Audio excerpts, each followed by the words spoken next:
There we go. I know. That one made for a great presentation. Honestly, it would make it memorable. It would make it memorable. All the one time you just out of the piece. Right? Again.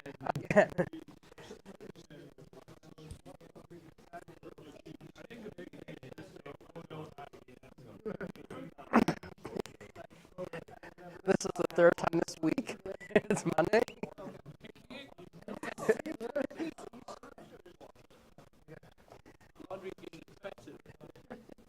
Right.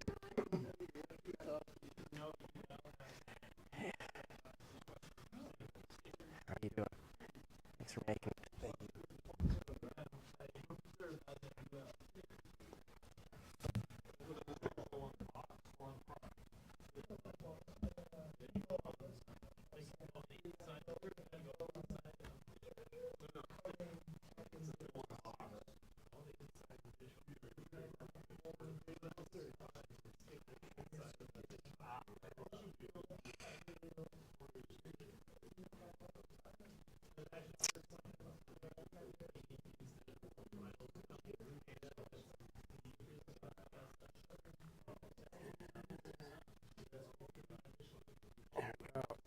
Hi.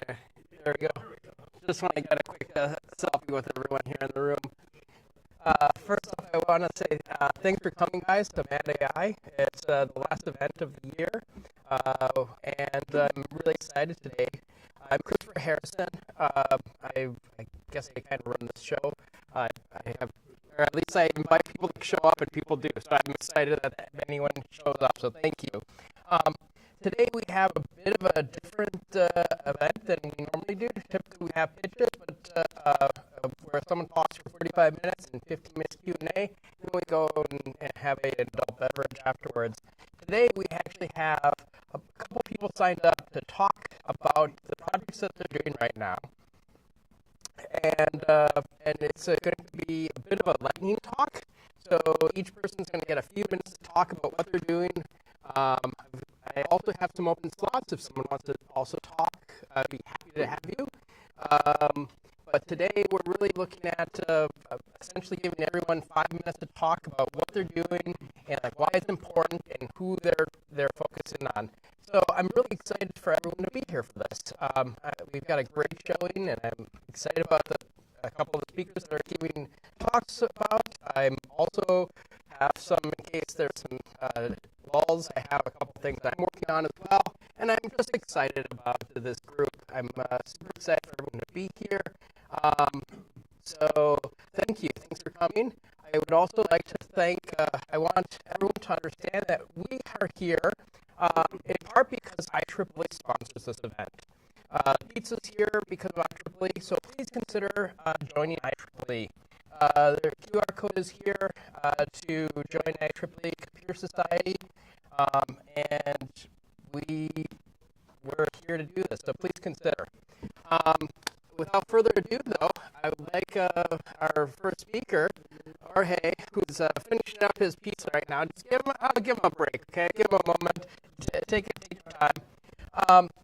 How many? Let's just show a quick show of hands here. Who is here for the first time? Wow. Okay. So we've got almost half the audience here for the first time. This is great. So just the people that have been here before, what do you think of this event? You've been here, you enjoy it, you like to see stuff that's happening in AI, ML world and such, right? Awesome. For people that are here, anyone want to shout out why they came here for the first time?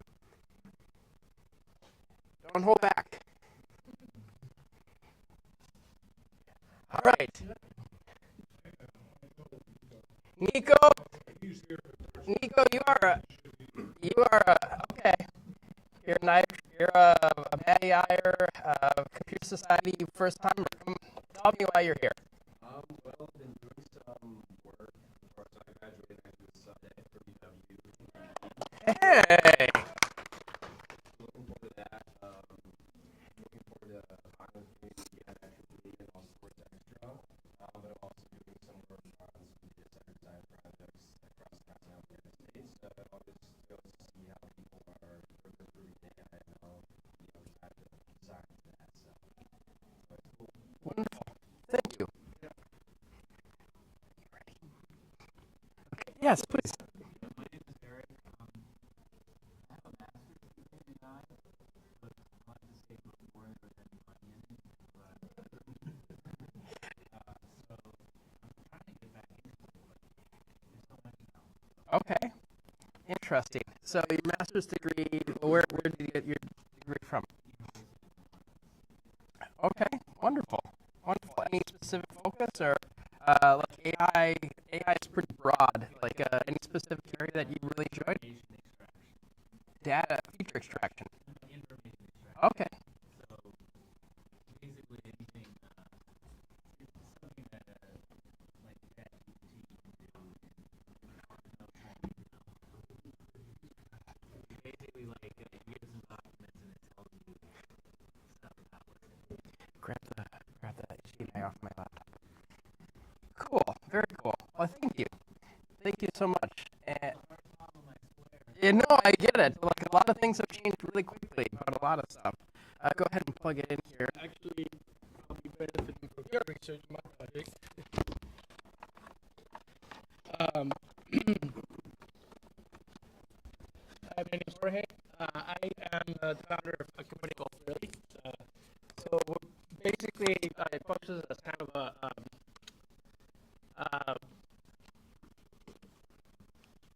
it's sort of like two purposes. One is like a smart directory that's for like local community to find local entities, and the other one, what I'm going to show today, is a smart chat. What they call is essentially an agent that you can embed onto your website and straight on your data, so that people can have conversations with like your blog or your article, right? So basically, this is a directory. So I set up like a demo website of a financial services firm called Synergetic Ecosystems. So that was a funny name.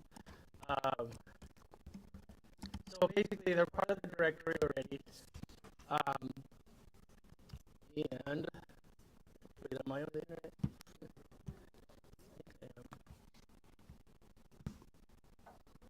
Okay, there it is.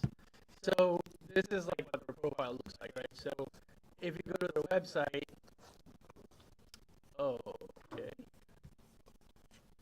Is there like a firewall? No, it's Is there? right. Proceed down safe. Okay, we'll see. Yeah, I don't know. I wonder if my whole demo is gonna work without this. But one more time. There might be a Yeah. Okay. Well, so anyway, let's see if this works. So this is like the back end of that, what you were just looking at, essentially. And this is where somebody would come in and customize. Like if I'm the customer, I come to the really concierge, and then I can actually like edit my prompt, right, and say like, we're great or whatever. It saves it, and then you can have a kind of like conversation here, like what does this company do? So I'm essentially the customer. I'm editing the widget in the system, and then maybe I could just show it. So this is what it looks like in practice. It's cached right now, so that's probably why it's. But essentially, I've been having conversations with it already, where I can just talk to it about synergetic ecosystems and what the research does.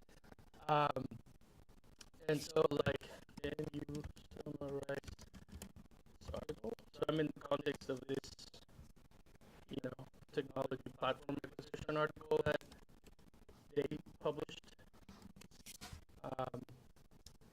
And so it's all indexed, right? So all of the content's already indexed. So then the chatbot actually knows that you're talking about this article. Yeah, since we have issues because we can't access that website, it's that theme. But that's the idea. So like, I'm targeting like sites that have a lot of content, because a lot of people are coming to these, or a lot of people are not clicking on search results first of all, but those who do typically bounce very quickly from the site. They're there for like 2 seconds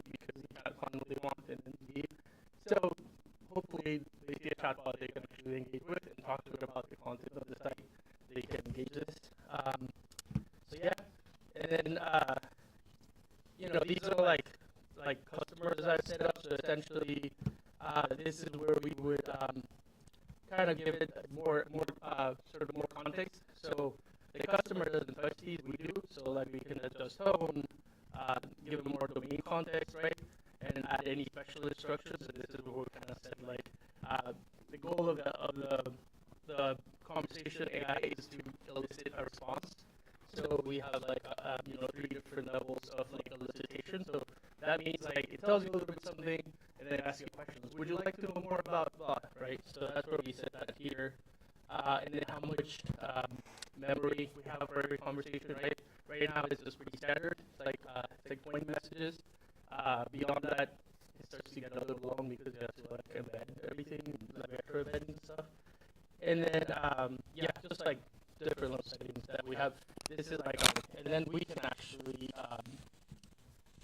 preview it here. So then I can come in and actually chat with it, and if I change something, I can start it. The idea for the HQ part is that we as we onboard a customer, we can get like their brand, feel, depending on who they are, and we can customize the agent. So that is it. Oh, one thing I didn't show you, you can like customize your brand colors, right? So if you wanted to like have purple, and it's like a little pink there. But yeah, that's like, I don't know if I showed, this is where we add all of the content from the site is added here.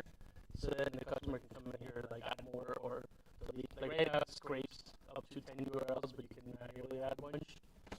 And you can also add like PDFs and markup files to like if you want to provide further context to the thing. And then to publish it is you just grab this, it's like a embed script, put it on your HTML, and then it just like embeds and it looks like this. Unfortunately, I can't show you the full thing actually because I'm blocked. Yeah, that's the gist of it. So if you want to try it, it'll be live on, so you can actually sign up through curlyconspiracy.com and send me an email. And I'm not like fully opening it to everybody because So Jorge's piloting this right now. Please contact him. Give it up. Beautiful. Beautiful. Thank you. All right. So, all right, we're going to have another speaker. What did you think, everyone? These are people building. Like, there's been so much talk about AI and what AI is doing, but these are people that are actually building stuff. So I just want, like, this is a team of builders. Our group is a team of builders. So building stuff is in our DNA. And we have another builder here who's going to give a talk. I kind of put him on the spot like about a minute ago, so he... Okay. So the first thing I'm going to plug is technically not something I'm building, but I think Meetup sucks, and there's somebody who's making it. Yes. Yeah. So there's a competitor to Meetup out there that's made by a guy in London. It's called Guild. It's a guild.host. I have a guild for doing AI events, and I'm doing an AI event at the end of February, on Saturday, February 28th. Call it an AI code jam. You can bring some problems. Basically, I'll chip in. I will be providing pizza. You can pay or don't. I'm not your mom. But basically, come spend a day going over AI solutions with people. This is the third AI code month or event that we've done. We did one in July and one in October. One of the things that I've been working on during that kind of code jam type thing is I created a fancy league around the NFL draft. So instead of playing the actual football, I play with the football players in schools. So my college buddies and I for the last decade have been drafting schools that produce athletes for the NFL draft, and we've evaluated, or I've created an evaluation structure for the actual NFL draft, so that at the end of the weekend you can prove that you're smarter than your friends. And we after several iterations of the game, we determined that simply drafting doesn't make any sense because some schools are better than others at producing NFL draft talent. So we implemented an auction style draft in order to do it. I created a low-code option where I had to be the auctioneer and physically put in all of the bids, and I found that annoying, and so I've been coding a solution to that. It is not done yet, but it's on it's an Azure Static Web App with SignalR and some cloud databasey stuff, and basically you pick players or you pick schools and you try to be smarter than your friends, and then at the end of the NFL draft, somebody's got more points than the other person, and you can basically be a trash talker. So that's what's up. Wonderful. Hey, come on. Thank you. And this event is going to be posted on the MadAI group. We also he prefaced this, but we are actually in the process of also moving off the Meetup platform as well, just because it's just garbage. Having to spend almost $200 just to put on these meetups is really expensive, anyway. Look for some information to sign up for the new platform here shortly. The same thing, we're going to have this event also on both platforms in the near future, and we have another event that's going to be pitched here as well. Please be careful. Yeah. Okay. So I'm different meetups. Anyway, hi, I'm Barry Gomier from a couple of different meetups around here, so I've been a part of a couple of different meetups. For a hot second, I tried creating another meetup group that was really AI-related meetup group that was focused on programming with AI, and for all the way from vibe coding to more like getting multiple agents, and how does that all work together? What does the modern developer life look like in the age of AI, and what works, what doesn't, and just kind of try and compare to that. Well, along the same time I was having that conversation, we had the civic hacking team was getting back together again. So kind of just after COVID, all the meetups went away, and we're slowly reorganizing. And so with that, we had the idea that it'd be really nice that all the city of Madison or alders, they all have their own blog. But this blogging platform that the city of Madison uses, it doesn't really consolidate all the alders' blogs into a single feed. 20.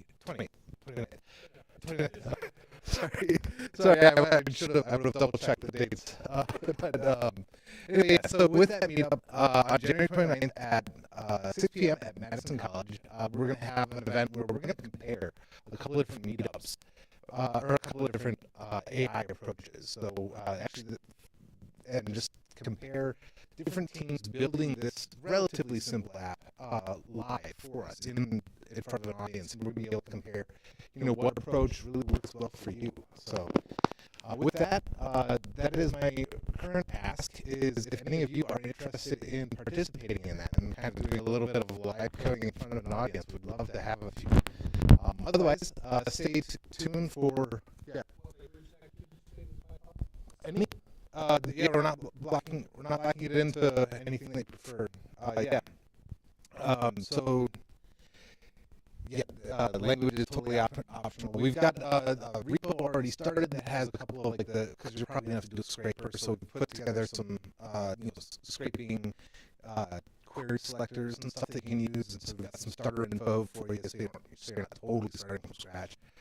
And if you're interested in competing, or it's not a competition, it's a comparison. But if you're interested in participating in that, let us know. Otherwise, stay tuned. I'm sure on this space we're going to have some stuff to announce or post on that. So, yeah.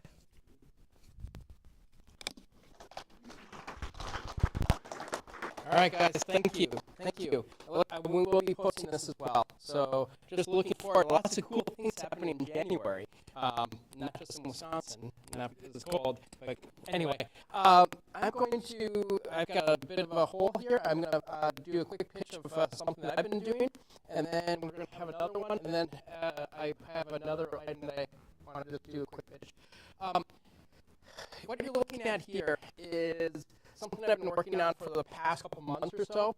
It is a procurement contract review process system, and it is using a hybrid approach between different AI machine learning techniques, specifically looking at and utilizing an antiquated system called Prolog, an inductive logic system. Anyone that's been in the realm knows Prolog and has experienced it enough. Anyway, I've been building Prolog LM system that does contract review. You get to upload your contracts, and you create a rule set.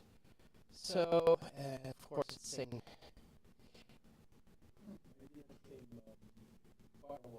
right? It probably is. All right. Well, that was fun. So, congratulations, right? Anyway, I really was hoping that was going to work, but it doesn't. But the system utilizes LLMs to do feature extraction, and then takes the rules-based system that you would have for like a contract review process. So think of this before it gets to legal review.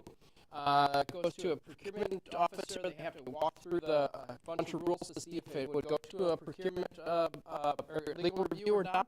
If and based on the rule set, it walks through and does inductive logic on that, and then determines if the contract should be flagged for legal review. And then throughout the process, there's a section of where it was having issues based on the rule set, and you can add notes and whatnot. I wish I had that demo. Problems with live demos is you always have issues. Anyway, thank you. This is just you can see the legal review, the contracts. This would be a contract listing, so you have information about the contracts here, and then information about where the issues were in the contract. All right, and Michael, are you ready? Maybe? All right. I'm putting Michael on the spot here. He said he was going to demo some stuff, so I'm excited about what he's got, because I saw a demo of it about a month ago, and if it's any place close to where it was before, I'm super excited. Yes.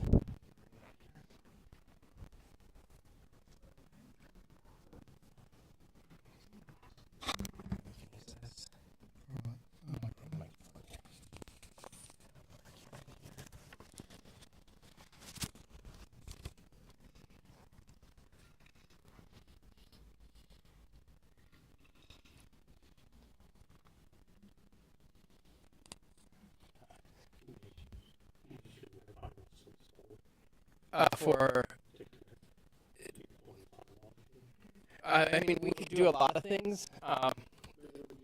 Yeah, we do a lot of things. Yeah, exactly. We've got like 5 minutes to set up the Wi-Fi and everything. It's going to take too long. So, all right, Michael. Without further ado, Michael, do you want to show us what you got? Sure. All right, beautiful. Hi everyone, I'm Michael Bowen. I'm going to show you essentially a toy I've been working on for a while in my spare time. And I spent a lot of time just on why I did that, but maybe it'll become clear when I just show you and use it a little bit. It largely has to do with, I didn't love commercially available tools for using some of the large language models and other deep learning systems, so I just decided to build my own that was completely customizable and I think easy to use. So let me just get the demo going. And I'm just going to point out a few small features that I thought would be fun to show. There are lots of other things. Happy to talk about them some other time. So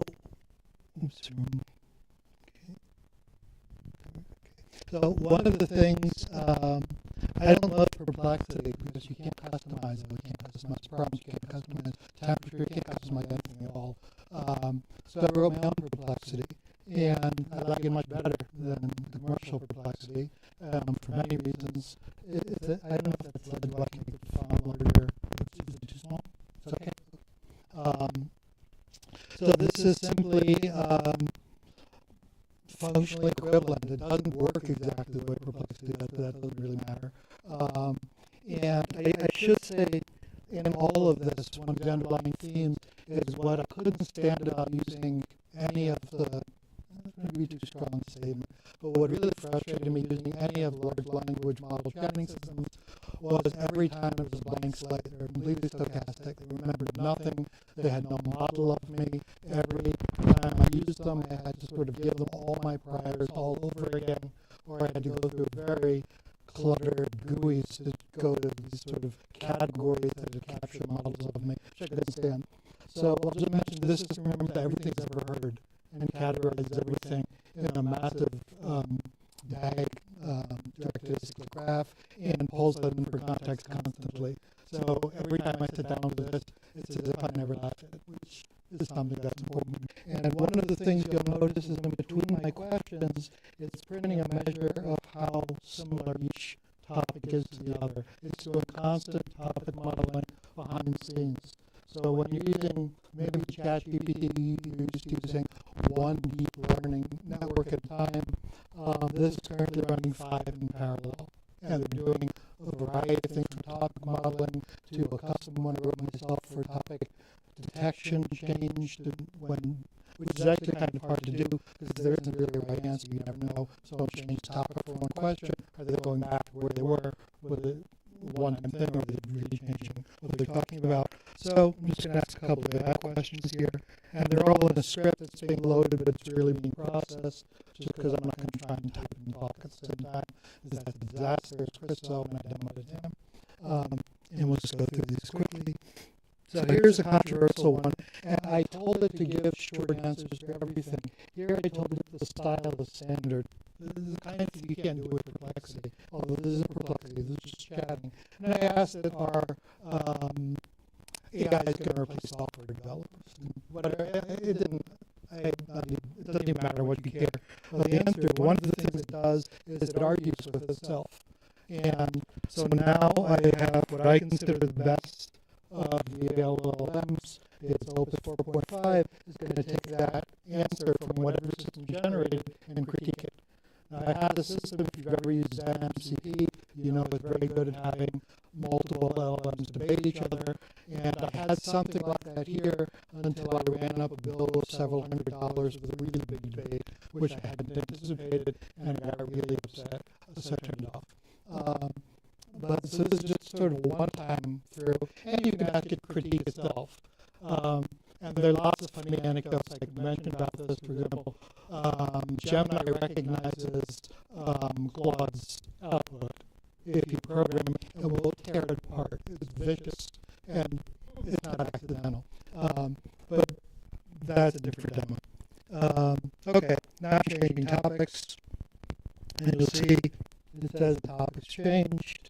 Coffee brewing, because I'm just sitting and typing, and I can also talk to this. It has a very developed echo cancellation speech mode, but we're not going to do that.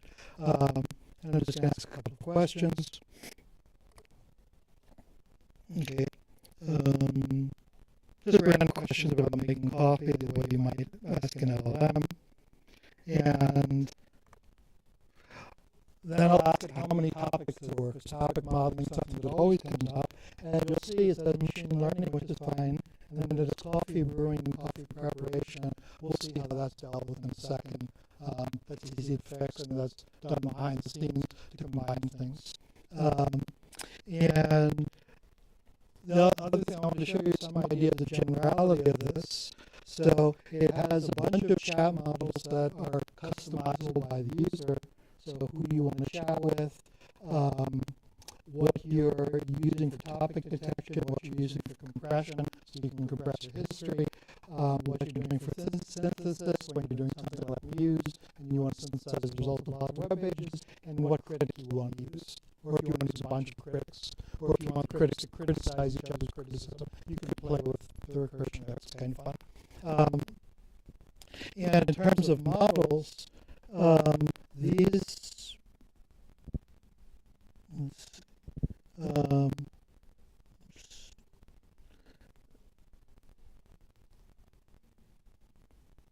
these are the models that are built, these are the LLMs that are built into the system. There are other neural networks you can use. But one of the things when I started playing with all of these is I found it incredibly confusing every time a new one came out. How is it different than anything that existed before it? What is it good for?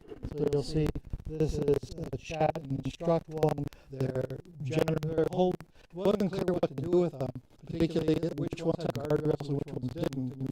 Hugging Face or Hug Face doesn't have guardrails on lots of them. So if you want to play with a base model, as they're called, that's the place to do it. So anyway, these are the models that are currently in it, and this changes all the time. And of course, you can set the models to be, you set the parameters, and the asterisk means there are other parameters that are uncommon that you can set. You can do whatever you want with them. So I just want to go back to the topic one, because this was one that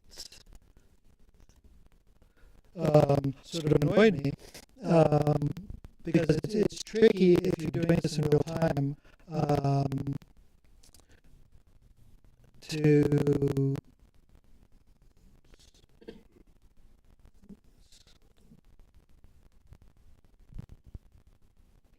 okay, so one of the things that this does is it combines old AI or old machine learning with new machine learning. So it takes all of those topics, which turn out to be fairly difficult to combine, and it simply does dynamic program algorithm on hierarchical clustering of the topics and manages to combine them into the two categories that we actually talked about, AI and coffee brewing. We're not separating coffee brewing into 14 different topics, which is just a feature of what embeddings you're using, whether they're put in the same category or not. And in terms of using this, it has lots of commands which I'm not going through all of them now. And one of the things I particularly like about this is it has a simple mode, which gets rid of all the complexity. So lots of people in this room would like to set every known parameter to mankind, would like to train their own custom models and tune them and do whatever they want. And you know, most of the world doesn't want to do that. They just want to use something. This is all on GitHub, by the way, so MHCOEN. Just go there on GitHub and you can just download this and play it if you want, or just read the README file. And I'll mention you can save topics. So I can save all of these in markup files and read them in again, although I don't really need to because they're all remembered. But it's a way one of the things I found was impossible to remember what I did. It was even worse than web searching. There were so many conversations and so many threads that I got totally lost. So I added something to explicitly say things that uses the main category that it found. So if I do that, it'll save the coffee preparation one in a markdown file, and I could load it in Emacs now, and we see it, whatever. But the point is that shouldn't even be necessary. I decided I want to do nothing manually. I don't remember a thing. I just want to talk, and if I talk about something before, the burden is on this to let me know about it. So I want it to be as simple as possible. So anyway, it's a toy I've been working on.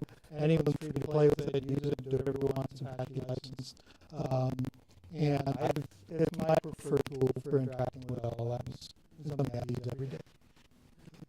Wonderful. Give it up, Michael. Amazing. And after this, I'll post on the group of how to access this via GitHub. And so another note, Michael and I used to work together back in the day at the university. And so anyway, Mike will likely be giving another talk on this a little bit more in depth. This was very rushed. Brett, do you want to come up and give a talk?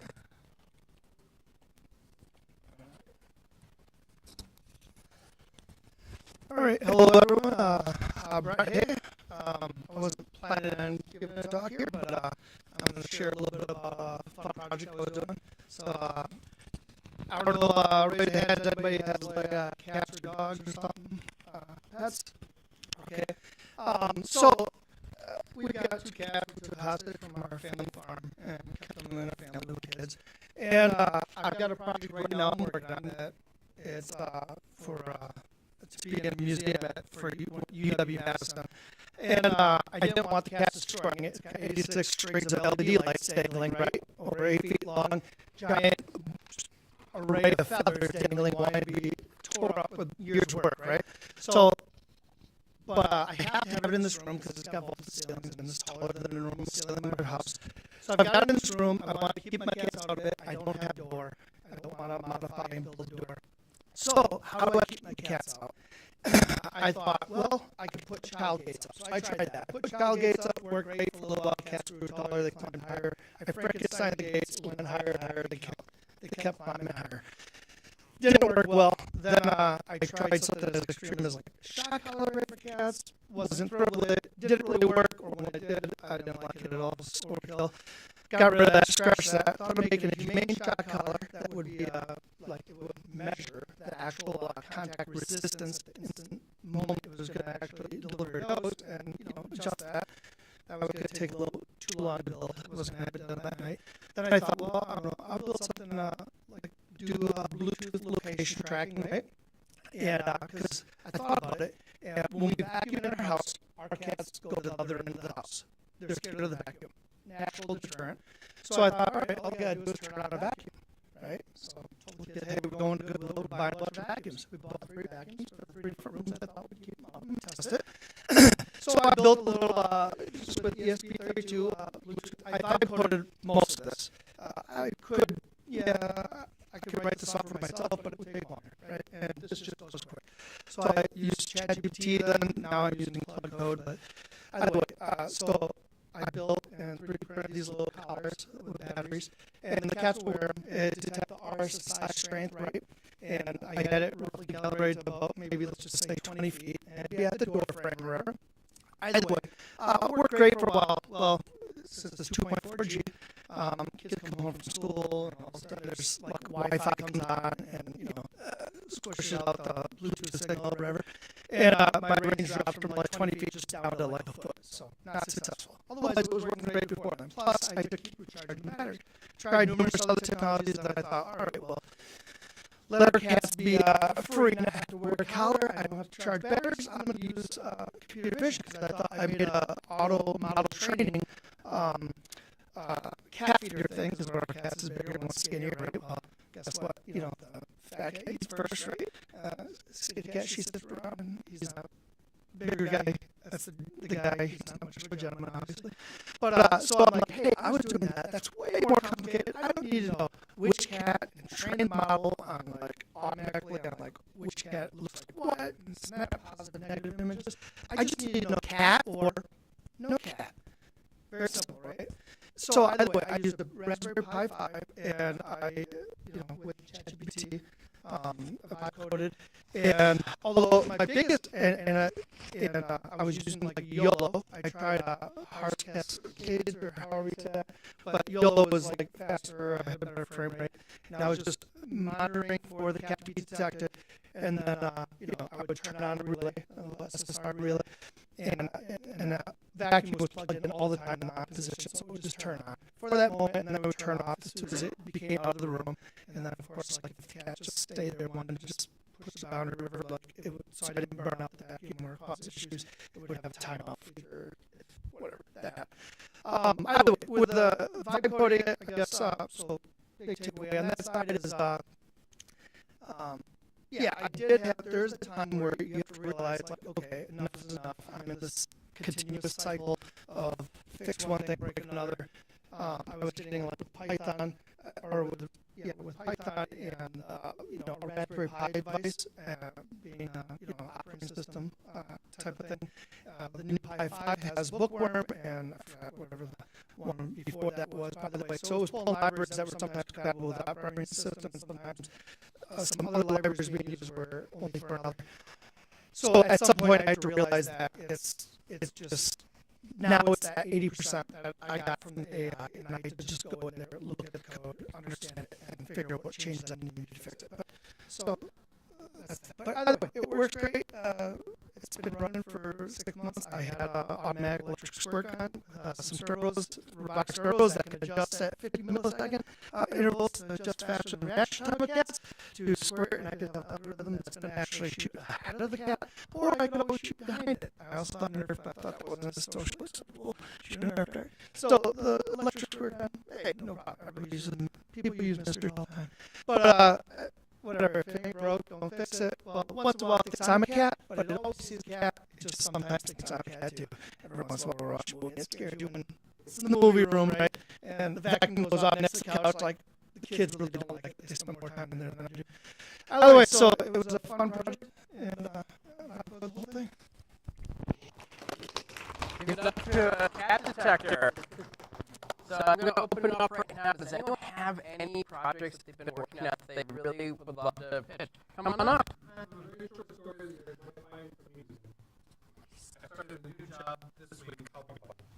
We have people remote. Oh, thank you. Okay. Started a new job this week. Put my first merge request in yesterday. Heard that the guy that does merge requests on the project is a real stickler. So I'm expecting friendly but hostile code review. I'm like, okay, what do I do?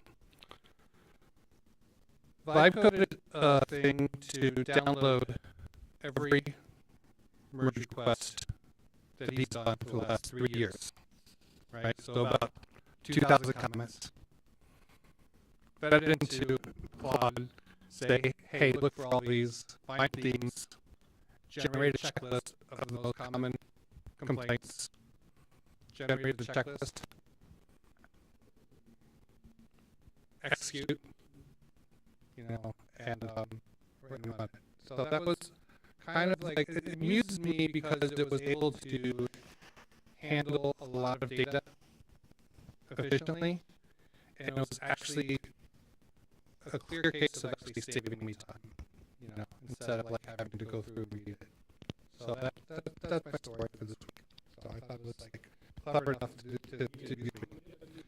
He found a few things, but he had worked pretty hard, so I was happy. Nice. Congratulations.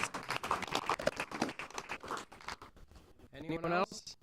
Going once? Going twice? All right. I've got one thing that I would like to share with you guys, if that's all right with you. It's something that I've been working on for like probably the past 6 to 8 months. So this is a project called Prism Scope, which is a bit of my baby. The idea here is that we're trying to find voice of customers and voice of employees, and trying to understand using artificial intelligence and survey tools to create surveys to answer questions for what are we trying to solve and what are the problems. Here we have a sample survey, and my battery's about to die, so I'm not going to stay long. But you tell me about your experience, I cover issues with my product, blah, blah, blah, blah, blah. So here I can go, and I can take the survey, like, how are you doing today? I'm just going to talk to it. I'm doing fine, thank you.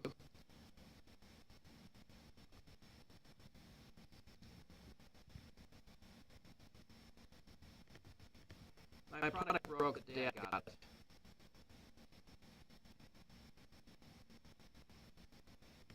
The arm fell off.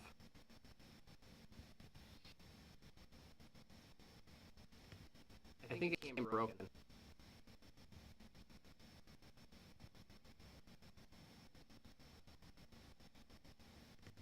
It did look like it had a crack in the arm.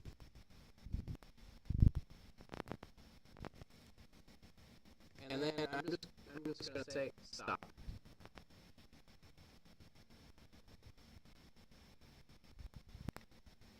Alright, so I've got 13 messages. It answered all the questions that I had asked it to. And then I can go into the analysis, run extraction. And it will answer information about... Okay, so it did not answer that question. But the idea here is that we can get the analysis and the questions, and understand all the different aspects of here from the responses, and I can view the transcript right from this admin panel. So each one of these gets a session. It's all anonymized, so I never understand who's actually taking the survey, but I get the result from that survey.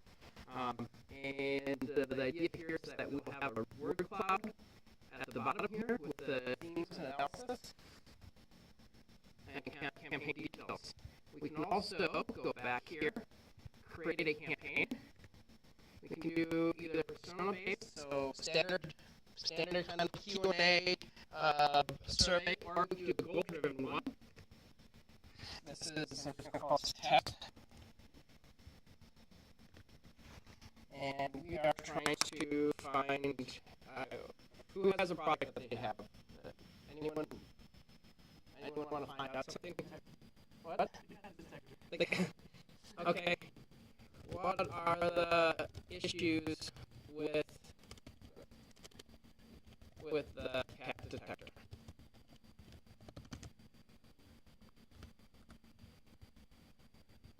Actually, I want to say find.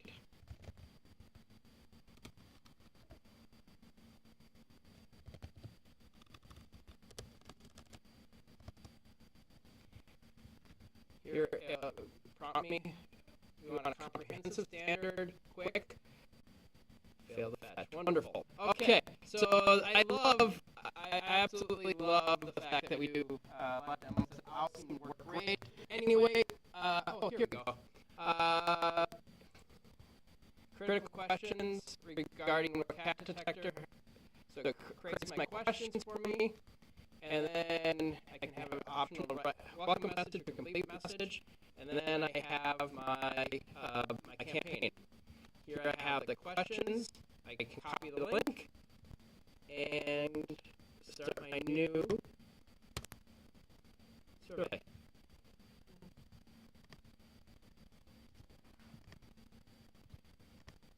I'm doing great, thanks.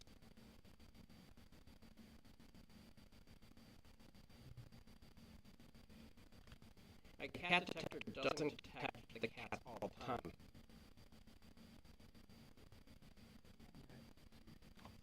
I think you can see what's happening here. So we can create these surveys and send them off in real time to people understanding what's happening, and then we get the information back from what's happening so they can all aggregate that information and do surveys in real time in an interactive approach.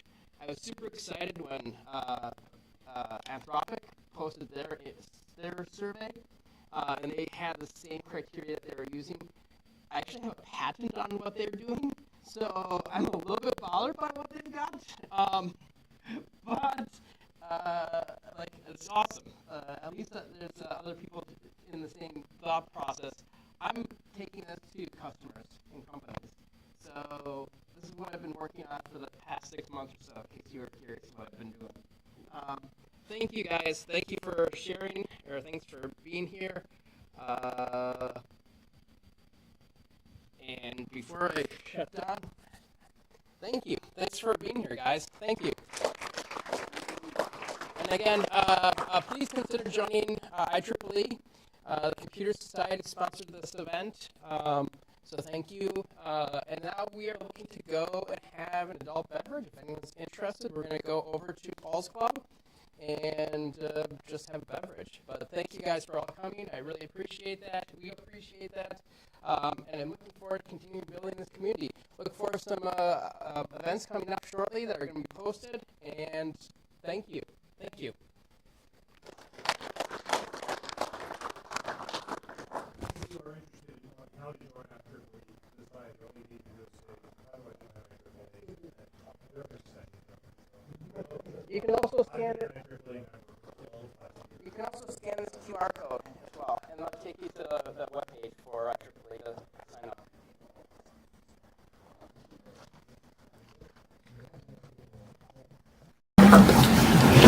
Sorry.